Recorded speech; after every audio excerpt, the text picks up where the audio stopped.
सदर कथेचे सर्व कॉपीराइट्स हे मूळ लेखकाकडे म्हणजेच माझ्याकडे असल्याने त्याचे उल्लंघन झाल्यास कायदेशीर कारवाई करण्यात येईल हे लक्षात असू द्या. आशा आहे की तुम्ही रहस्य उलगडताना या चॅनलला सबस्क्राईब करून मगच आजची कथा ऐकायला सुरुवात कराल. चला आजच्या कथेला सुरुवात करूया. कथेचं नाव आहे त्या रात्रीचे रहस्य. नवीन घरी शिफ्ट होऊन जेमतेम 2 दिवस झालेत आणि संध्याकाळी एकदम घंटानाद आणि आरतीचा आवाज येऊ लागला. जवळच एखादं देऊळ असावं, चांगलं आहे हा विचार मनात आला. आणि देऊळ, घंटानाद हे 2 शब्द समोर येताच 30 वर्ष आधी घडलेला तो प्रकार पुन्हा आठवला. इतकी वर्ष झाली, पण मेंदूच्या कुठल्या तरी एका अंधाऱ्या कोपऱ्यात ती आठवण अजूनही घर करून राहिली होती. खरं तर असे विलक्षण अनुभव विसरायचं ठरवलं तरी विसरता येत नाहीत. काय खरं आणि काय खोटं यातला फरक समजेनासा होतो. ते एक रहस्य आहे. तेव्हा मी तरुण होतो. ट्रेकिंग म्हणजे माझा जीव की प्राण. अगदी कॉलेजला असल्यापासून मी गडकिल्ले असो, टेकड्या असो, शिखरं असो, एकापेक्षा एक ट्रेक मी करत असो. कधी सोबतीला मित्र असायचे तर कधी स्वतः एकटा असायचो. तरी हाती घेतलेली मोहीम कधीही फत्ते न करता परतलो नाही. पण एकदा मात्र अगदी वेगळाच अनुभव आला. मी पश्चिम महाराष्ट्रात होतो एवढंच सांगतो. नेमकं गाव आणि कोणतं शिखर ते मी सांगत बसत नाही, कारण ते महत्त्वाचं नाही. तर झालं असं की माझे अगदी खास 2-3 मित्र काही कारणास्तव येऊ शकले नाहीत, म्हणून हा ट्रेक मी एकटाच करत होतो. तर ठरल्याप्रमाणे डोंगर उतरून मी संध्याकाळी 6च्या आसपास पायथ्याशी येऊन थोडा वेळ आराम करून मग जवळच्याच गावात मुक्काम करणार होतो. पण उतरताना माझ्या दिशेचा अंदाज चुकला का काय झालं कुणास ठाऊक, पण ज्या बाजूने मी चढायला सुरुवात केली होती त्याच्या बरोबर विरुद्ध दिशेला असलेल्या पायथ्याशी मी उतरलो. आता मला अजून लांबचा वळसा पडणार हे लक्षात आलं. आता चांगलंच अंधारायला लागलं होतं. आता मला फक्त झाडी आणि जंगल इतकंच दिसत होतं. आता अजून थोडा वेळ मी माझ्या अंदाजाने योग्य दिशेकडे चालत राहिलो, पण माझ्या लक्षात आलं की वाट चुकली आहे. मी चालत राहिलो. त्या दिवशी अमावस्या असावी, कारण आता आकाशात अगदी छोटे तारे लुकलुकायला लागले होते, पण चंद्र मात्र कुठेच नव्हता. थांबायची तर सोय नव्हती. त्यामुळे चालत राहणे आणि कुठून काही मदत मिळते का हे बघणे हा एकच मार्ग होता. थोडा वेळ अजून चालत राहिलो आणि मला आश्चर्य वाटलं, कारण माझ्या कानी हलका असा घंटानाद येत होता. दूर कुठेतरी आरती किंवा भजन केलं जात असणार. मी जरा अंदाज घेऊन एका मोठ्या दगडावर चढलो आणि त्या दिशेला पाहिलं. 2 टेकड्यांच्या मध्ये खाली एक छोटंसं गाव, गाव नाही वाडीच म्हणा हवं तर, तशी एक वाडी मला दिसली. तिथेच एक देऊळ होतं आणि त्या देवळातून तो आवाज येत होता. वाडीत मंद प्रकाश देखील दिसत होता. अर्थात विजेचे दिवे तिथे असणं अशक्य होतं. ते साधे कंदील दिवे असावे असा अंदाज मी बांधला. मी त्या दिशेने चालू लागलो. बराच वेळ लागणार होता, पण आता मला एक ध्येय मिळाले होते. एका रात्रीची जरी सोय झाली तरी सकाळ होताच मी परत चालू पडणार होतो. हळूहळू वाडी जवळ आली. सगळी कौलारू घरं, कच्चे रस्ते आणि दूरवर टेकडीच्या पायथ्याशी असलेलं एक देऊळ मला दिसलं. वाडीत अगदी शुकशुकाट होता. प्रत्येक घराबाहेर एक छोटा कंदील होता आणि तेवढ्यात मागून आवाज आला.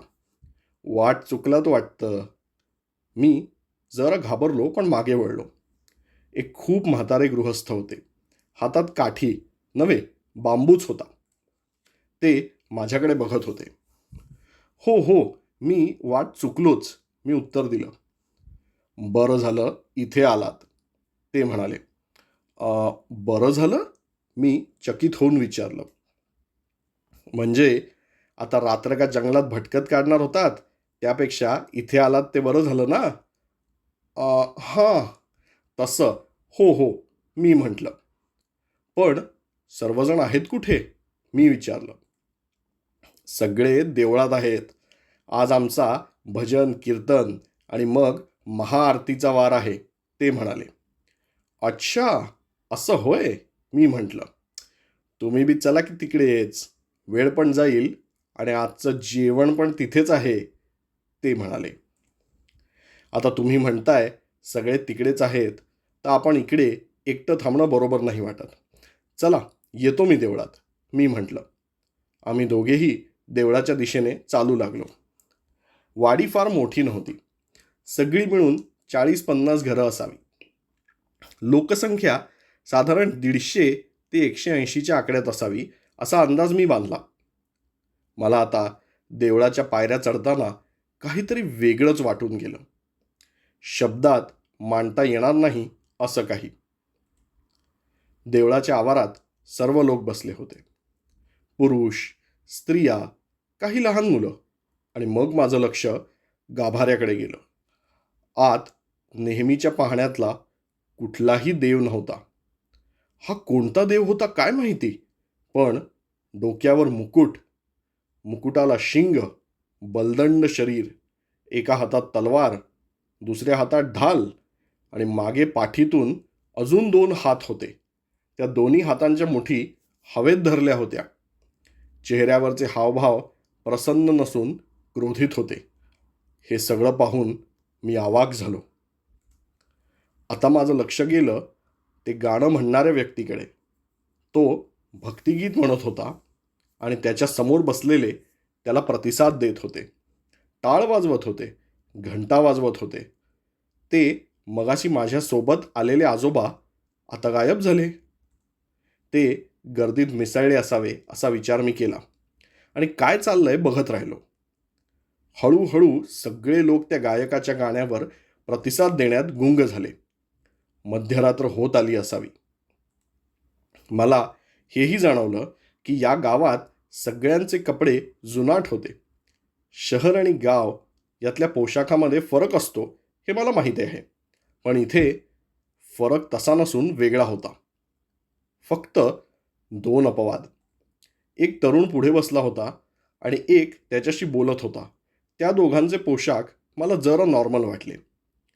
बऱ्याच वेळाने एक शंख वाजवला गेला आणि मगाशी जे आजोबा मला भेटले ते देवाच्या मूर्तीपाशी उभे होते आणि त्यांनी घोषणा केली की चला आता महाआरतीला सुरुवात करूया.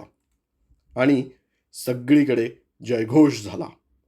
सगळ्यांनी आरती म्हणायला सुरुवात केली खरी, पण हे नेमकं कुठल्या भाषेत आहे आणि काय चाललंय हेच मला समजेना. टाळ वाजवले जात होते, कोणीतरी ढोलकी वाजवत होतं, टाळ्या पिटत होते आणि या सगळ्यात मला एक हलका रडण्याचा आवाज आला. मी हळूहळू मागून पुढे आलो आणि गर्दीतून आपली वाट काढत त्या आवाजाच्या दिशेने आलो. आणि अगदी जेव्हा मी 3ऱ्या रांगेत पोचलो तेव्हा मला दिसलं की समोर त्या आजोबांनी साखळदंड धरले होते आणि त्या साखळदंडांनी एक 15 वर्षाच्या आसपास वय असलेल्या मुलाला बांधलं होतं. तो फारच कृश झाला असावा. त्याचा अवतार बघता त्याला कैद करून ठेवलं असणार हे लक्षात येत होतं. तो ओरडत होता, विनवण्या करत होता, पण सगळा घोळका फक्त त्या अगम्य भाषेत आरती करण्यात तल्लीन झाला होता.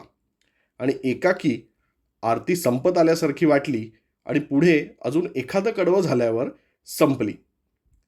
आता म्हणा, आमचा हा नैवेद्य स्वीकार कर रे असुरा, त्या आजोबांनी घोषणा दिली. स्वीकार रे असुरा, सगळ्या गर्दीने उत्तर दिलं. पुन्हा 3-4 वेळा तेच. आणि आता मी पाहिलं की कोणीतरी त्या आजोबांच्या हातात एक धारदार तलवार आणून दिली होती. तो मुलगा तर आता रडू लागला होता. आणि पुन्हा एकदा कोणीही काहीही बोललं नाही. पण ढोलकी वाजवली गेली, टाळ वाजवले गेले. सगळे लोक नुसते ओरडत होते आणि माझ्यासमोर ते घडलं. माझ्या काळजाचा ठोका चुकला. त्या आजोबांनी त्या मुलाला चक्क अर्धा कापला आणि त्याचं रक्त वाहू लागलं. आणि आता सगळ्या गर्दीत एक आनंदाची लहर पसरली. त्या मुलाचं मुंडकं त्या मूर्तीच्या पायथ्याशी गाभाऱ्यात जाऊन ठेवून दिलं गेलं आणि बाकी लोक मला धक्का देऊन पुढे गेले. कुठे ते मी पाहायला वळलो. नसतो वळलो तर बरं झालं असतं. ते सगळे त्याच्या अर्धशरीरातून येत असलेलं रक्त प्यायला झटापट करत होते. हा सगळा प्रकार माझ्या आकलनाबाहेरचा होता. माझं डोकं गरगरतंय असं मला वाटलं आणि मी आपणहून मागे मागे जाऊ लागलो आणि गर्दी अक्षरशः तिथे वेड्यासारखं करत होती. आणि अचानक कोणीतरी म्हटलं, पाहुण्यांनी प्रसाद नाही घेतला का? मला घाम फुटला. आता लोक झटापट करायचे थांबले आणि त्यांचं लक्ष माझ्याकडे गेलं. आता मी खरंच घाबरलो. मी थरथर कापू लागलो. 4 लोकांनी थोडं थोडं जे मांस पडलं होतं ते हातात उचललं आणि माझ्या दिशेने येऊ लागले. प्रसाद घ्या साहेब, नाही म्हणू नका, असं म्हणत होते. मी पावलांनी आपोआप मागे जात होतो. त्यांचा आग्रह वाढत गेला आणि आता माझ्याकडे पर्याय राहिला नाही. मी त्यातला जो सगळ्यात जवळ आला होता त्याला धक्का दिला आणि पळत सुटलो.